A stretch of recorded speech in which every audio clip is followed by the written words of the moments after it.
James Carter. The roar of the horde was still a fading echo in my ears, the stench of decay still thick in the air, my side a burning agony.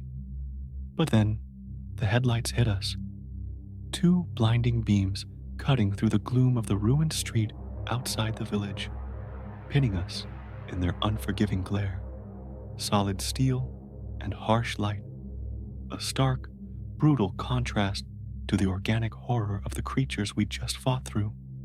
They stopped, heavy engines idling, a low menacing growl that spoke of immense power, figures in dark uniforms, armed, visible in the beams, military, here. Now my heart hammered against my ribs, a frantic drum against the pain in my side. Who was the real threat? The known monsters we just escaped, or the unknown intentions of these armed humans who had just found us? Begin voiceover doc narration, focusing on the immediate impact of the military's arrival. We stood frozen, caught in the blinding glare, like animals, exhausted, injured, bloodied. We had just fought our way through a sea of death, only to be spotlighted by the very authority we suspected was somehow involved in this nightmare. My earlier pain felt momentarily sharper, a raw, exposed nerve under the harsh light.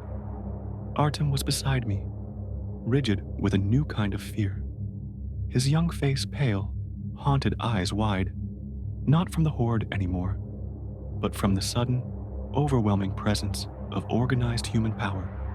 Sasha and Ivan were wary, their weapons lowered at the soldier's command, but their eyes fixed, assessing, their bodies tense. Alexei and Igor, the newcomers who had been trapped with us, stood equally frozen, a desperate mix of fear and perhaps a flicker of hope on their faces. And Yuri. Yuri's face was unreadable in the glare, but he seemed different, calmer than the rest of us. His stillness wasn't rigid, like Ivan's, but fluid, controlled. His eyes, dark and sharp, scanned the vehicles, the soldiers, taking in details I couldn't process in my pain and shock. Was this expected? Did he know they were coming? A soldier stepped out of the lead vehicle. Helmet, visor down, face obscured, impersonal. He raised a hand, a clear, authoritative gesture. Stoy! A voice boomed, amplified, cutting through the night air, sharp, definitive. Stop. Orужие вниз. Weapons down. We had already lowered them. A reluctant compliance. But the command, the tone, felt less like rescue and more like apprehension, like taking prisoners. The soldier approached cautiously, followed by two others, rifles held ready. Their movements were professional, trained. They weren't shambling or panicked. They were operating with grim efficiency. "Мы здесь для evacuации," said the lead soldier, his voice flat, amplified, devoid of warmth. "We are here for evacuation. Все выжившие должны пройти проверку. All survivors must undergo screening." Evacuation? Screening. The words felt clinical, cold. Screening for what? Infection? Loyalty? Something else? The memory of the military tags on the turned soldier, the word chimera from the note, the rumors of experiments, it all flooded back. Was this screening for the virus itself? Or for those who might be immune? Or for those who had seen too much? Those who knew about the chimeras, about the turned soldiers, about the truth. "У нас ранены," Artem said, his voice shaky but clear, stepping slightly forward, gesturing towards me, a desperate plea for help. "We have an injured person." The soldier paused, his visor-obscured head turning towards me. "Все будут осмотрены," he replied, the amplified voice flat, unwavering. "Everyone will be examined. Saditas в transport. Get in transport." Not a request, an order. Get in the box. No offer of immediate medical aid. just an order to enter the vehicle for examination.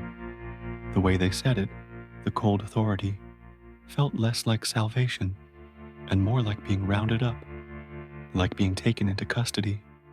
The vehicles weren't ambulances. They were personnel carriers, dark, windowless. My mind raced, trying to process the implications. Military intervention, order emerging from chaos. But what kind of order? The history of military involvement in times of crisis is complex. Sometimes protectors, sometimes oppressors. I thought of conflicts I'd covered. Places where the arrival of armed forces brought not just security, but also control, curfews, interrogations, a different kind of fear. James Carter, journalist, documenting human stories of collapse. This was a story, yes, but I was no longer just documenting. I was in it, and my outsider status felt acutely dangerous now. What would they make of me? A journalist? A threat? The soldiers didn't seem afraid of the infected. They seemed in control, which was unsettling in itself. It suggested they either understood the threat better than we did, or they had ways of dealing with it, or perhaps they were part of the reason it existed. The allegorical weight was immense. Authority rising from the ashes, offering security at the cost of freedom, individual liberty versus collective, controlled survival. Where did we fall on that line? The soldiers began to move, directing us towards the lead personnel carrier with firm gestures. The ramp was lowering with a hiss of hydraulics. A dark opening. Inside the vehicle, I could see shapes huddled in the dim light from the street. Other people, survivors they'd found, or others like us. Rounded up? Scream? What had happened to them? Artem looked at me, his young face pale with fear, his haunted blue eyes wide. A silent question. What do we do? Sasha and Ivan were watching the soldiers, their expressions grim, wary. Alexei and Igor seemed hesitant, unsure whether to trust this offer of evacuation. "У них есть ресурсы," Yuri said, his voice low, calm, standing slightly apart, his gaze fixed on the vehicle. "They have resources, weapons, transport, medical. Лучше пойти. Better to go. Better to go." Into the metal box. His calmness felt less like reassurance and more like guiding us. Was this where he wanted to go? Was this his objective? His unreadable expression fueled my suspicion. Was he leading us into a trap? A different kind of sanctuary? The offer of resources was tempting. My side burned with pain, a constant, debilitating fire. Medical attention felt like a desperate need. Safety from the lingering infected, from the possibility of the chimera still being nearby. But the cold, impersonal tone of the soldiers, the faceless visors, the talk of screening, it all screamed danger. This wasn't a simple rescue. This was assimilation, control. Debate sparked among us, whispered words against the low rumble of the engines and the lingering sounds of the village's destruction. "We can't trust them," Sasha said, voice low, fierce. "After what we saw, the tags, the chimera, they're involved." Her eyes darted to Yuri for a split second, then back to the soldiers. "But James is hurt," Artem whispered, looking at me with worried eyes. "He needs help. We don't know what screening means," Ivan said, his voice grim. "Could be quarantine. Could be worse." He looked at Yuri. "You know something about this?" Yuri met his gaze, his dark eyes steady. «Знаю достаточно, чтобы понять. У нас мало выбора. I know enough to understand. We have little choice. Здесь оставаться опасно. Staying here is dangerous." He didn't elaborate, just a calm statement of fact. Little choice. The words echoed Ivan's earlier assessment. Staying in the ruined village, injured, exhausted, with the Chimera possibly still near, and the horde nearby, was a ticking clock. But entering the military's custody, that was a leap into the profound unknown. Alexei spoke up, his voice wary. Мы видели, что они сделали с другими. Тех, кого нашли. We saw what they did to others. Those they found. He trailed off, a grim implication hanging in the air. Had they witnessed military actions against other survivors? Or against the infected who were once soldiers? My mind reeled with the possibilities. What had Alexei and Igor seen? Was the military executing survivors? Or was he referring to the turned soldiers? The line was blurring, the allegories deepening. How much of humanity was left in the hands of this organized power? The soldiers waited patiently, their visors reflecting the headlights, silent, unreadable. They weren't rushing us. They were giving us time to comply, a subtle form of psychological pressure. My side was a constant, burning reminder of my vulnerability. I needed help. We all needed safety. But the cost, the potential cost of walking into this, seemed immense.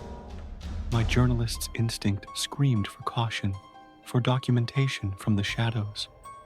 But my body screamed for aid, and my conscience screamed for the safety of Artem and Sasha. It felt like a test of trust, of cynicism, of desperation. What do we do? Artem whispered again, looking at me, then at Ivan. He was looking to the older ones, the ones who seemed to have answers, for guidance. Ivan looked at the personnel carrier, then back at the dark woods. His expression was grim. He seemed to be weighing the known, brutal dangers of the wilderness against the unknown, possibly equally brutal dangers of military control. Yuri remained silent, his gaze fixed on the vehicle, his posture still, waiting for our decision, but offering no further input. Was he just observing, or was he waiting for us to follow the path he intended? The soldier by the ramp made a slight gesture, a subtle shift of posture that conveyed impatience, a silent push towards compliance. The choice felt impossible. Walk into the known mouth of hell outside the village, or walk into the polished steel unknown of the military system. The pain in my side was the deciding factor. I couldn't keep going like this, not if I wanted to survive long enough to document anything else. And Artem, Sasha, they needed a chance too. I looked at Ivan. He met my gaze, his eyes holding a grim understanding. He knew the risks, but he also saw my injury, saw the exhaustion in the others. We go, Ivan said, his voice low, decisive. For now. He added the last two words, almost as a promise to himself, a hint that this was a temporary measure, not a surrender. Sasha's expression was still wary, but she nodded, accepting the decision. Artem seemed to relax slightly, a small measure of relief washing over his fear. Alexei and Igor exchanged hesitant glances, their faces showing reluctant acceptance. Yuri remained impassive, his posture unchanged. He had offered his assessment, and we had chosen a path. We began to walk towards the personnel carrier, towards the blinding headlights and the waiting soldiers. My injured side was a constant, throbbing fire with every step. Artem stayed close beside me, his shoulder brushing mine, a silent, shared fear. Sasha and Ivan walked on either side, their postures still wary, their eyes fixed on the soldiers, silent guards, even without their weapons. Alexei and Igor followed behind them, their faces grim. Yuri walked behind us all, a silent, watchful presence, his purpose still a mystery. perhaps even more so now as we followed him into the heart of the military system. As we approached the first vehicle, the soldier by the ramp repeated his command, slightly less amplified this time. Zalizide, get in. My gut screamed in protest, but my body was moving forward. It felt like a betrayal of every instinct, of every lesson this world had taught me about trusting appearances. But the image of Artem's hopeful face, the reality of my debilitating injury, outweighed the fear. I stepped onto the ramp, into the darkness of the personnel carrier. Artem followed immediately, a small, trembling weight beside me. Then Sasha, a quick glance back towards the dark village. Then Ivan, his posture rigid with watchfulness. Alexei and Igor followed them. Yuri was the last to enter, a silent shadow disappearing into the steel box. The ramp hissed shut behind us with a heavy thud, sealing us inside. We were plunged into near total darkness, broken only by the faint red glow of indicator lights and the occasional sliver of light through a vent. The sounds of the horde outside were muffled now, a distant, terrifying rumble, replaced by the low hum of the vehicle's engine and the shallow, nervous breathing of the people huddled inside. The air was thick with fear, stifling and cold, smelling of diesel and something metallic, the scent of confinement. I sank down onto the cold metal floor, leaning my head back against the rough interior wall, my body aching, trembling with exhaustion and pain. My injured side burned with a constant fire, a sharp, agonizing throb with every breath. My heart was a frantic drum against my ribs, a frantic bird trapped in a cage of bone and fear. We had survived the breakout from the village. We had survived the horde, but I had a terrible, cold feeling that the real test was just beginning. These soldiers, they weren't saviors, they were keepers. The screening wasn't about cure, it was about control, about power, about secrets, about the truth. I fumbled for my journal in my backpack. The damp paper felt cool against my skin, a small comfort. I had to write this down, document it. If we disappeared into this military machine, if these soldiers silenced us, if the truth about the chimeras, about the tags, about the conspiracy was buried with us, the world needed to know what had happened, what was happening. My camera was useless in this suffocating darkness. Words were all I had left. I started to write, the pen scratching softly against the paper, the words a defiant whisper against the overwhelming silence and the chilling hum of the vehicle's engine. My hands were steady now, the initial fear replaced by a cold, hard resolve. I had come here to document the human story of this collapse. I didn't know this was the story I would find. Survival, yes. Monsters, infected, human. The lines blurring, sometimes disappearing entirely. The true nature of this catastrophe. I felt like I was only just beginning to scratch the surface. And stepping into this darkness, into this steel box, felt like descending into its heart. A journey not to salvation, but to the core of the secret. The allegories of power and control were no longer abstract concepts. They were the steel walls of our new prison. This is James Carter. This is my journal. And I am inside a military transport, heading towards an unknown facility. I don't know if it's a hospital, a prison, or a lab, but I know I am trapped. The promise of safety feels like a lie. If you are still out there, if you are listening, if you want to know where these soldiers are taking us, what secrets they're hiding inside their facilities, if my injury is infected And if there is any way out of this new cage, then please subscribe to Beyond Blackout. The truth is hidden deep within the concrete, and I am descending into the darkness to find it.